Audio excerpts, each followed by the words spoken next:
Hello, I'm Midnight, also known as M.D.R. Gregg. This is my novel, Transient State. On page 8, I am going to read an excerpt. The two lost children finally found themselves at the top of the great mountain. It had not been easy. If they had been mortal like the animals, they may not have made it. The wind was fierce and the gravity pulled them to the sky more than to the ground. The sky opened and revealed something that looked like a second planet. They were drawn onto this second planet as their own one moved away from them and became the sky. What was this world here, which was kept from them and hidden in the sky? All along? Where were they? The ground was calmer. Now the mountain was in the sky, like a cloud touching the ground, and they were surrounded by deep, rich soil that went on in all directions. They had left their planet and gone into what? They had a horizon. It was massive. M.D.R. reached out to hold his sister's hand, and she pulled him along as she ran toward a distant formation. As they got closer, buildings rose up from the ground. It was easily as big as a city. The ground they ran on, the buildings in the distance, and the mysterious planet life around them were all unlike anything they had seen before. This whole world was made from something not of theirs. It had to be from the stars. M.D.R. thought of the teachings and the stories of his people going off into space during transient. He could not imagine this to be true, no matter how well the stories were told. Cypress giggled as she entered the massive building. It went on in all directions as if it were a great city wall.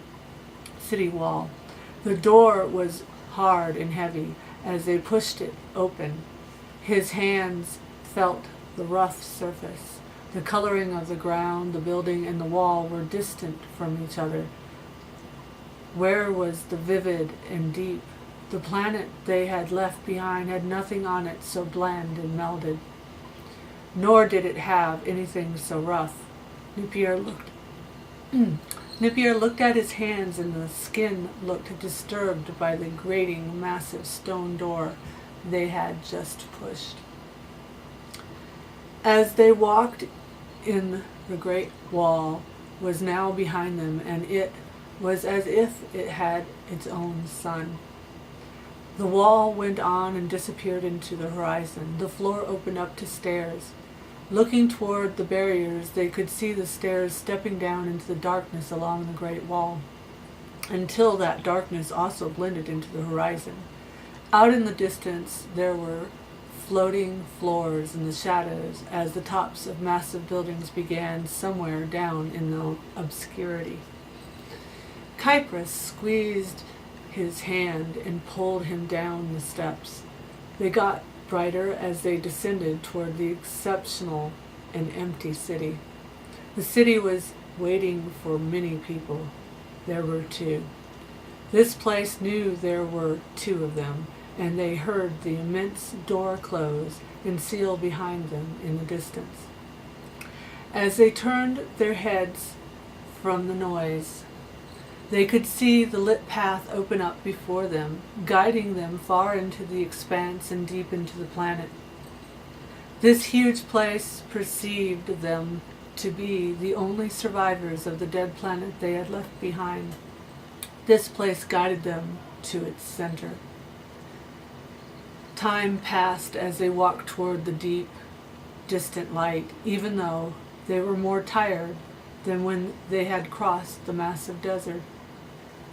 They could not imagine having to use any more strength than when they had climbed the unending mountain as they abandoned their planet. Yet the distant light beckoned and never closer. They passed many doors that remained sealed. Everything in the place said, "Not now, wait until you meet the end." Thank you. Hope you enjoy my book.